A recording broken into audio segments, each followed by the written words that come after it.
हमारे गुना से पधारे नवल किशोर जी का स्वागत। हमारे कोई भी एक कार्यकर्ता है, आप आया लखन जी, आप आया।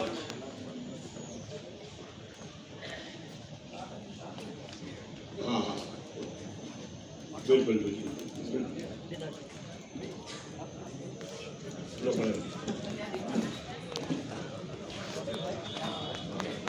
सर यहाँ देखिए आप।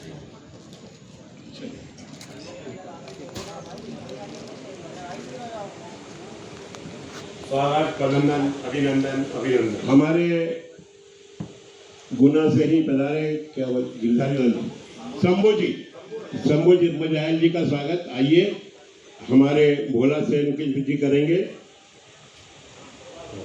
आइए अध्यक्ष महोदय, आप भी आइए और फिर बाद में बोलेंगे। और फिर हमारे पूर्व उपाध्यक्ष केएससीपी मंडल के आदरणीय बाबूलाल जी का भी स्वागत आपके बाद में करेंगे। आइए, आप भी आ जाइए।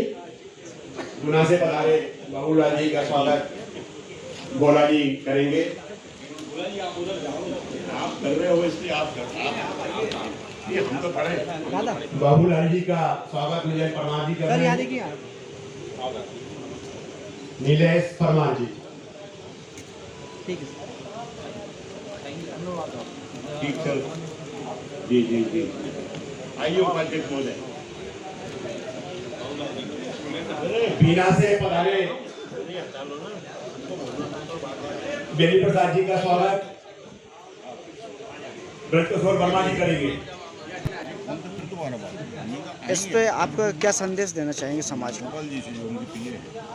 आज राजधानी भोपाल स्थित रविंद्र भवन में केस शिल्पी मंडल द्वारा केस शिल्पियों की एक कार्यशाला रखी थी, जिसमें केस शिल्पियों के उत्थान के लिए शासन की कल्याणकारी योजनाओं के विषय में विस्तृत जानकारी दी गई और उसके क्रियान्वयन के लिए हमारे केस शिल्पी बोर्ड के चेयरमैन श्रीमान नंदकिशोर जी वर्मा साहब, जो कि विगत 3 टर्म में चेयरमैन रहे हैं, उनके नेतृत्व में केस शिल्पी उत्थान के लिए जो कार्य योजना उनके द्वारा शासन के द्वारा दी गई है उसको प्रस्तुत की गई और उसके क्रियान्वयन के लिए पहल की गई। सर, और जो अपने मातृशक्तियों को जो सम्मान दिया गया है, अभी जो कराटे चैंपियन हैं हरदा से आए, उनको संदेश क्या देना चाहेंगे अपने जो युवाओं को लिए? क्या संदेश? हमारे समाज के युवा शक्ति के जो हमारे युवा शक्ति के हमारे युवा लोग हैं या युवा विंग के बच्चे हैं, वो काफ़ी विभिन्न क्षेत्रों में कल्याणकारी योजनाओं में अपना योग्यता का परचम लहरा रहे हैं और काफ़ी उनको सफलता प्राप्त हो रही है, चाहे वो कुश्ती, एथलेटिक्स हो, विज्ञान हो, शैक्षणिक हो, आधार आध्यात्मिक हो, सभी में उनको सफलता प्राप्त हो रही है और सैन समाज अपना गौरवशाली इतिहास पुराना पुनः दोहराएगा और वो अपने प्रतिष्ठा प्राप्त करेगा। आपका नाम? मेरा नाम गिरधारी लाल सैन, राष्ट्रीय अध्यक्ष ऑल इंडिया सैन जी महासंघ ट्रस्ट, नई दिल्ली। Thank you. सामाजिक सम्मेलन आयोजित किया गया, जिसमें समाज के उत्थान के लिए जन कल्याणकारी योजना भारत सरकार नरेंद्र मोदी जी द्वारा संचालित एवं मध्य प्रदेश की सरकार मोहन यादव की सरकार के द्वारा ये योजनाएं संचालित की जा रही है, उनके बारे में लोगों को जानकारियाँ दी एवं समाज की एकता, अखंडता और समाज के उत्थान के लिए विचार विमर्श किए गए। सर, जैसा कि आपने एक शब्द बोले कि जो समाज में बहुत से जो अलग अलग बंटवारा टाइप का जो हो रहा है, और उसके संदेश में आपने कुछ बोला है। समाज में जितने भाव होंगे, जितने संयम होंगे, हाँ, समाज को पता नहीं लगेगा समाज कौन सी समाज है। यदि हम सैन समाज के बारे में सैन समाज लिखेंगे तो सारी समाज की एकता की बात होगी। और सर, जो मांगे रखी हैं आपने सरकार से, वो पूर्ण होगा या नहीं होगा? मध्य प्रदेश की सरकार, मोहन यादव की सरकार एवं भारत के प्रधानमंत्री आदरणीय नरेंद्र मोदी पर पूरा विश्वास है कि वो हमारी समाज की जितनी भी मांगे हैं उनको पूरा किया जाएगा। ठीक है। समाज का नाम आता है तो वो अपने आप को मुँह तेरा आरा कर लेते हैं। जो कारण क्या है, मैं पूछना चाहता हूँ सम्मानित सदन से, क्या कारण है? वो कारण मैं बताऊँ आपको क्या है कि मेरा उदाहरण देता हूँ आपको। 95 में मैं नगर पालिका का अध्यक्ष बना, निर्दलीय बना। 2014 में मैं निर्दलीय चुनाव लड़ा, बिल्कुल चुनाव जीता। 2022 में आप जो हुआ महिला सीट हुई, मेरी मिसेज को चुनाव लड़ाया, आप सबके आशीर्वाद से वो चुनाव जीती। वो आज मेरे भाजपा कांग्रेस सबको चुनाव में परास्त किया। मेरा किस्मत का आशीर्वाद है, मेरी समाज का सफल आशीर्वाद है। जब मैं चुनाव लड़ रहा था, एक माँ को बताना चाहता हूँ, जब मैं 2014 में चुनाव लड़ा तो उस समय लोगों ने कहा कि जमुना सेन नाम का व्यक्ति को चुनाव लड़ना है। तो आपको मालूम होगा मेरी राष्ट्र में मेरी समाज के ज़्यादा से ज़्यादा 700-800 वोट हैं। दूसरी समाज के लोग थे, बड़े बड़े नेता के, बड़ी बड़ी पार्टी के लोग थे। तो लोगों ने मुझसे कहा कि आपका चुनाव जीतने का आधार क्या है।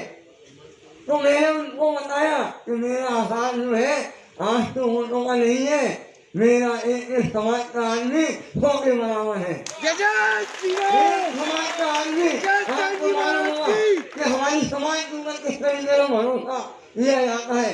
क्या संबंधों की बात हो, क्या विश्वसनीयता की बात हो, जब खेल समाज की बात आती है तो हर आदमी विश्वास करता है। तो मेरा चुनाव लड़ा तो लोगों ने, मेरे राष्ट्र के लोगों ने मुझे वोट दिया, समाज के लोगों ने। लेकिन मेरे मध्य प्रदेश के लोग, जहाँ सेन समाज के लोग थे, उन्होंने कहा कि जमुना से चुनाव लड़ा है, हमारी समाज का चुनाव लड़ा है। आपने देखा होगा जब कोई मरीज अस्पताल में भर्ती होता है तो डॉक्टर भी कहता है कि दवा तो हमने दी है, दवाई आप लीजिए।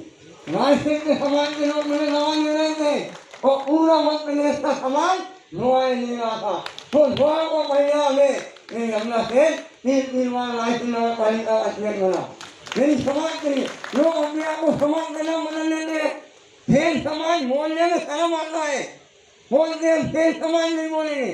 कोई शर्मा लिखता है, कोई श्रीवास्तव लिखता है, कोई कुछ लिखता है। मैं पूछना चाहता हूँ कि ऐसी हमारी समाज में क्या गलतियाँ हैं, क्या कारण है कि हमारी समाज के लोग अपने आप को खेल मकानी बताते हैं। अरे बंधुओं, मैं गौरव देता हूँ, मैं गौरव करता हूँ कि मेरे सेन समाज में जन्म लिया है। मैं घंटे के तौर पर बोल सकता हूँ कि हमारी सेन समाज ने 300 साल हिंदुस्तान का राज किया है। लेकिन लोगों को बताने चाहता हूँ, जिस समाज को अपना इतिहास पता नहीं होता वो समाज कभी जागृत नहीं हो सकती, उसका पतन होता है। क्योंकि हमें हमारी समाज का इतिहास नहीं मालूम, केवल हमें आपस में जानते रहते हैं। कोई समाज की बात करता है, कोई संगठनों के आधार में रहता है। आपने योजनाओं के बारे में बहुत बताया, लेकिन मैं आज बात करूँगा केवल समाज के बारे में। क्योंकि समाज के बंधु बैठे हैं, मेरे युवा भाई बैठे, मेरे बुजुर्ग बैठे। क्योंकि एक बात बताना चाहता हूँ बंधु, अपनी समाज का काम करने में कोई बुराई नहीं है, लेकिन भाइयों ये बुजुर्गों ने अपना समय निकाला है, इस तरीके से निकाला है, आप करना करिए। क्योंकि हमारा समाज आज कहीं ना कहीं दूसरी समाज के लोगों को देखिए, लोग कहा IAS IPS डिप्टी कलेक्टर तहसीलदार बन रहे हो, हम लोग केवल हमारे मन में एक विचार होता है कि मेरे पास 3 कुर्सियों की दुकान थी, अब हम 6 कुर्सियों की दुकान बना ले। भाइयों आपको विचार निकालना पड़ेगा, केवल आपके मन में विचार आना चाहिए कि मेरा बेटा मास्टर था, अब अगले बेटा को तहसीलदार बनाना है, डॉक्टर बनाना है, IAS बनाना है, IPS बनाना है, जब हमारी समाज का उद्धार हुआ। एक बात पूछना चाहता हूँ, इस समाज का नाम नहीं लूँगा, लेकिन मैं मेरी माता मेरे रही है। ताज़ा खबरों के लिए हमारे चैनल को सब्सक्राइब करें। धन्यवाद।